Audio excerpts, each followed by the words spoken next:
वालेकुम। क्या हाल है आप सबका? उम्मीद है कि आप सब ठीक होंगे और मुझे भी अपनी दुआ में याद करते होंगे। जैसे आज मैंने इकोनॉमिक्स का लेक्चर देना, मैंने चैप्टर नंबर सेकंड मैंने इंट्रोडक्शन दे दिया था। अब मैं चैप्टर नंबर सेकंड का आगे जो मैंने आपको कहा था कि आगे शॉर्ट भी आने लॉन्ग भी आने, उसका जो अगला टॉपिक है ना, टॉपिक वाइज हम करेंगे ताकि सब हमें पता चले कि क्या इसमें शामिल है। जब लॉन्ग क्वेश्चन आएंगे ना, वो इस टॉपिक में से ही होते हैं और उस लॉन्ग क्वेश्चन के अंदर से ही हमारे शॉर्ट निकल आते हैं। अब मैंने आज आपको अफादे के अगले अवामिल और वो अवामिल के अगला एक करवाऊंगा और अवामिल करवाऊंगा, मतलब एक लॉन्ग हमारा इसमें क्लियर हो जाएगा। तो आपको इसमें डिटेल में मैं ये समझा दूंगा, उसके बाद जो लॉन्ग आएंगे वो हम समझेंगे। बाकी आप मेरे साथ जुड़े रहिए, हमारे चैनल लाइक करिए, सब्सक्राइब करें। आप बहुत प्यार देते हैं, मैं अपना वॉच टाइम देखता हूँ, अच्छा जा रहा है, चैनल अच्छा ग्रो कर रहा है, तो आप सबका शुक्रिया। बाकी आप अपने प्यारों का ख्याल रखें, हमारा चैनल सब्सक्राइब करें, अपने दोस्तों को कहें सब्सक्राइब करें, उनका फ़ायदा करें। आपको अगर कोई मेरी बात नहीं अच्छी लगती तो आप मुझे कमेंट कर सकते हैं, मेरी पर्सनल आईडी नीचे होती है। बाकी आज अब मैं एजुकेशन का लेक्चर देने लगा हूँ, तो चले मैं आपको बताता हूँ आगे। जी स्टूडेंट, जैसे कि ये नज़रिया ये मैंने आपको कल करा दिया था, जिसने नहीं देखा ये इंट्रोडक्शन में मैंने दो करवाए थे, अफादा और अफादे के फ़ायदामंदी। आज मैंने अफादे के अवामिल आपको करवाने हैं। यहाँ से शुरू करेंगे, इसके तकरीबन है टोटल इसके 7 पॉइंट है, ठीक है। मैं आपको ये 7 करवाऊँगा, बाकी मैं इसको अगर किसी ने मेरा इंट्रोडक्शन वाली वीडियो नहीं देखी तो इसके डिस्क्रिप्शन में मैं उसका लिंक दे दूँगा, वहाँ से जाके देख लें। बाकी अफादे के अवामिल होते हैं जो उसके अमल होते हैं, उसके फ़ायदे।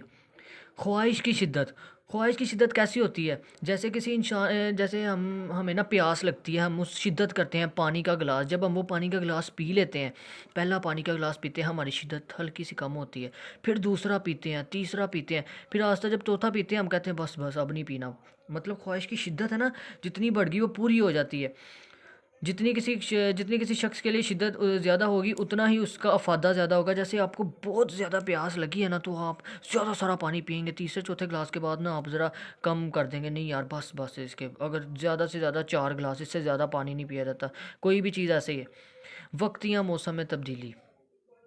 वक्त या मौसम में तब्दीली में क्या होगा, जैसे कि अगर इस टाइम सर्दी चल रही है तो हमने मोटे कपड़े डाले होते हैं, जैसे जैकेट्स वगैरह डाली होती हैं। इसी तरह जब गर्मी आ जाती है, गर्मी में भी हमने जैकेट डाली होती हैं, ऐसा नहीं होता। गर्मी में हम अपने दूसरे कपड़े डालते हैं, शलवार कमीज़ डालते हैं, पैंट्स डालते हैं और ऊपर टी शर्ट डाल लेते हैं। और सर्दी में हम उन्हीं कपड़े डालते हैं। इस तरह जो वक्त या मौसम है उसमें तब्दीली की वजह से भी इसमें अफादे के अवामिल में तब्दीली आती है। शक्ल में तब्दीली ये क्या कह रहा है? शक्ल में तब्दीली जैसे हम देखते हैं, आप जंगल में जाएं, जंगल में दरख्त लगे होते हैं। दरख्त पे जो लकड़ी होती है ना, जब वो उसको काटते हैं फिर वो लकड़ी हमारे पास आती है। तो जब वो लकड़ी हमारे पास आती है ना, तो हम उसका फर्नीचर बनाते हैं, उसको शक्ल देते हैं। किसी की हम कुर्सी बना देते हैं, कोई हमारे बेड बन जाते हैं, कोई टेबल बन जाती हैं। ये होता है शक्ल में तब्दीली। शक्ल में तब्दीली आ गई कि वहाँ पे दरख्त था, दरख्त से लकड़ी हासिल हुई, लकड़ी से अब हम चेयर बन गए हैं, अब चेयर पे बैठे हुए हैं। मुकाम में तब्दीली। मुकाम में तब्दीली ये होता है कि जब जंगल में आप देखें, मुकाम में तब्दीली, जंगल में जड़ी बूटियाँ लगी होती हैं जिससे हम अपना इलाज करते हैं, डॉक्टर उनको लाते हैं, उनसे अदवाइयात बनती हैं जिससे हम अगर बीमार हैं, हमें फ्लू है, वो सब कुछ हमारा ठीक होता है। वो अदवियात कहाँ उगती हैं? पहाड़ों के अंदर जड़ी बूटियाँ होती हैं, उन जड़ी बूटियों को पीसते हैं जिनकी वजह से वो अदवियात तैयार होती हैं। तो उनसे जो मुकाम में तब्दीली, मतलब वो एक पहाड़ों के अंदर एक मुकाम पे अपने लगी हैं, वो उस मुकाम से आती हैं और हमारे शहरों में आती हैं। वहाँ से हम उनकी गोलियाँ बनाते हैं। मतलब मुकाम में तब्दीली, वो एक जगह से दूसरी जगह, मुकाम कहते हैं जगह को, एक जगह से दूसरी जगह आ रही हैं। मुख्तलिफ इस्तेमालात। मुख्तलिफ़ इस्तेमालात में कैसे हम कह सकते हैं, जैसे हम घर में गैस चलाते हैं ना, तकरीबन हम खाना वगैरह बनाने के लिए ज़्यादा से ज़्यादा 1.5 घंटा गैस चल जाती है। मुख्तलिफ़ इस्तेमालात में यह 1.5 घंटा, जब ये किसी इंडस्ट्री में, किसी फैक्ट्री में जहाँ पे ज़्यादा आग जलती है, गैस लगती है, भट्टियाँ जलती हैं, जहाँ पे लेदर बनता है, फिर मुख्तलिफ़ फैक्ट्री, वहाँ पे इस्तेमाल इसका बहुत ज़्यादा है। और हमारे घर में इस्तेमाल कम है, फैक्ट्रियों में बहुत ज़्यादा इस्तेमाल आता है। इसलिए इस्तेमालात में जो होते हैं ना मुख्तलिफ़ इस्तेमालात, उसमें यही है कि गैस घर में जलाने से कम इस्तेमाल होती है और फैक्ट्रियों में जलाने से बहुत ज़्यादा इस्तेमाल हो जाती है। इसी तरह जैसे इसका घर में हम कहेंगे गैस का घर में फ़ायदा कम है और फैक्ट्री वगैरह में, इंडस्ट्री में इसका फ़ायदा ज़्यादा है। अशिया के इस्तेमालात के मुतल्लिक मालूमात। अशिया के इस्तेमालात के मुतल्लिक मालूमात क्या होगी? इसका ये है कि मसलन जब इंसान कुदरती गैस के फ़ायदे से आगाह ना था, और जब इंसान के शे इस्तेमालात के मुतल्लिक मालूमात ये है कि जब इंसान को पता ही नहीं था गैस कैसे तैयार करनी, वो क्या करता था, वो कूड़ा जलाता था, लकड़ी जलाता था।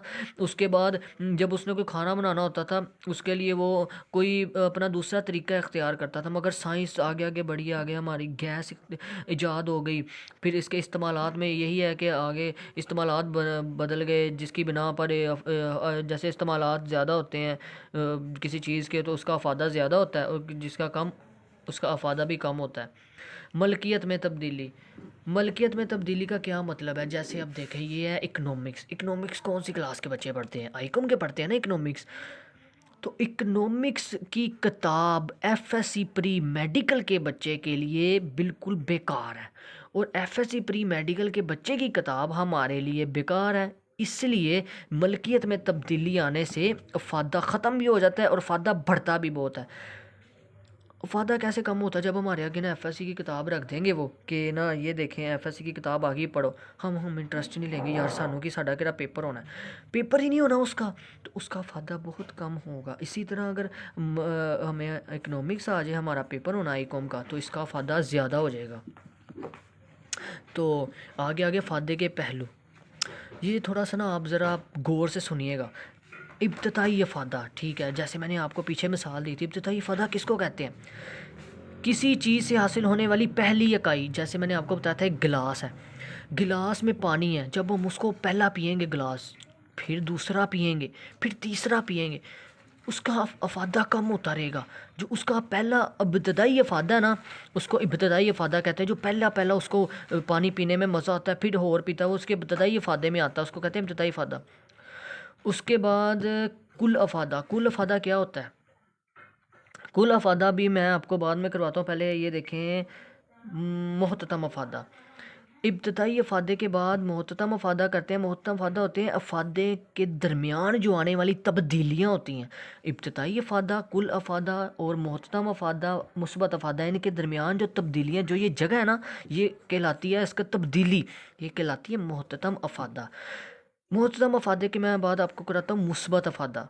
मुस्बत अफादा ऐसा अफादा होता है जो सिफ़र के ऊपर आता है। ये देखें, अब हमने पहला गिलास पिया था ना, उसके बाद हमारी प्यास कम होती गई, कम होती गई, फिर ये तब्दीली आ गई। उसके बाद एक एक वक्त आता है हमारी प्यास बिल्कुल एंड हो जाती है, उसके बाद हम नहीं पी सकते। अगर हम उसके बाद जो पीते हैं ना गिलास पानी का, या कोई प्लेट खाते हैं जिसकी इकाई बराबर, ये नहीं कि पहले हमने पूरा गिलास पानी का पिया, दूसरा हम छोटी सी गिलासी ले आए, तीसरा हम एक प्लेट में डाल के, ये ऐसा नहीं सीन करना, ये गलत हो जाएगा। एक गिलास लेना है तो वही गिलास भरना है पूरा, फिर भरना है, फिर भरना है, फिर भरना है। एक वक्त आएगा आपका बिल्कुल पेट भर जाएगा, उसके बाद जब आप पिएंगे तो आपको नुकसान उठाना पड़ेगा। ये देखें, फिर आ जाता है मुस्बत अफादा। सिफर से ऊपर जो अफादा होता है ना, वो होता है मुस्बत अफादा। और मनफी क्या होता है? सिफर अफादा क्या होता है? सिफर अफादे से मुराद ऐसा अफादा है जहाँ किसी शख्स की जहनी जिस्मानी जो उसकी तस्कीन है वो पूरी हो जाती है, उसको कहते हैं सिफर अफादा। सिफर अफादे के बाद आता है मनफी अफादा। मनफी अफादा सिफर अफादे के बाद आता है। जब वो मनफी अफादा ऐसा अफादा है जब वो शख्स उसको खा लेता है और फिर उसको जिस्मानी तौर पर नुकसान पहुँचना शुरू हो जाता है। ठीक है, आगे मैंने आपको कहा था कुल अफादा। कुल अफादा इसके बाद मैंने अभी बताना था आपको कि कुल अफादा होता है इन सब अफादों को जमा करके जो अफादा निकाला जाता है उसको कहते हैं कुल अफादा। इब्तदाई अफादा, शुरू वाली इकाई, जब हम खाते हैं हमें प्यास ज़्यादा लगी होती है, फिर आस्ता आस्ता कम होती है, कम होती है, फिर एक वक्त आता है मुस्बत पे चले जाती है, फिर सिफर पे आ जाती है, एंड हो जाती है, फिर आता है मनफी अफादा। फिर वो मनफी मतलब सिफर से नीचे चलेगी, नुकसान होना शुरू हो गया, फिर जो इन सब को मिलाकर आता है वो होता है कुल अफादा। देखें, ये देखें, पहले किसी शय की इकाई ये नंबरिंग लिखी है, उसके बाद जैसे एक उसने पहला गिलास पिया, उसका मुहतम अफादा हुआ है 6, उसको उतना ही फ़र्क पड़ेगा, कुल अफादा उसका हो जाएगा। फिर जब वो दूसरा गिलास पिएगा ना, उसको थोड़ा सा कम प्यास लगी होगी, वो 10% उसका कुल अफादा बढ़ जाएगा। और जब वो तीसरा गिलास पिएगा ना, तब उसका 12% हो जाएगा।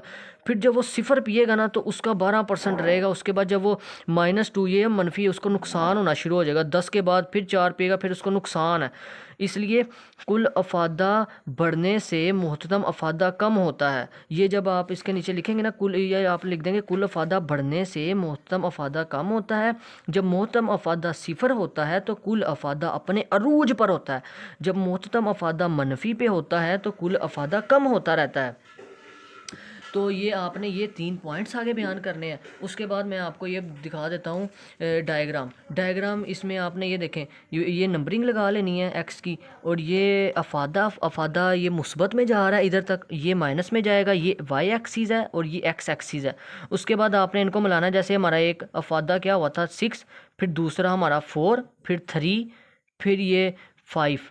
उसके बाद ये इनको ऐसे डॉट डॉट लगा के 5 मुस्बत में जब आया ना तो ये -2 हो गया, जो 6 था वो -4। डॉट डॉट लगा के आपने इनको मिला देना है। ये लॉन्ग क्वेश्चन है स्टूडेंट्स, ये बहुत इंपॉर्टेंट लॉन्ग क्वेश्चन है। मैंने इसका गोशवारा आपको बताया है, इसको डायग्राम बनानी है, इसके नीचे थोड़ा सा बयान कर देना। बाकी इंशाल्लाह अगली वीडियो में आपको अगला लॉन्ग बताऊँगा, वो आगे उसका भी गोशवारा बनेगा, उसकी सारी डिटेल आपको बताऊँगा। आप हमारा चैनल सब्सक्राइब करें, लाइक करें, अपने फ्रेंड्स को शेयर करें। अगर मेरी बात आपको समझ नहीं आई तो आप मुझे मेरी पर्सनल आईडी पे मेल कर सकते हैं, मैं आपको इंशाल्लाह सेपरेट समझाऊंगा। मेरी पूरी कोशिश होगी कि मैं आपको समझा दूं।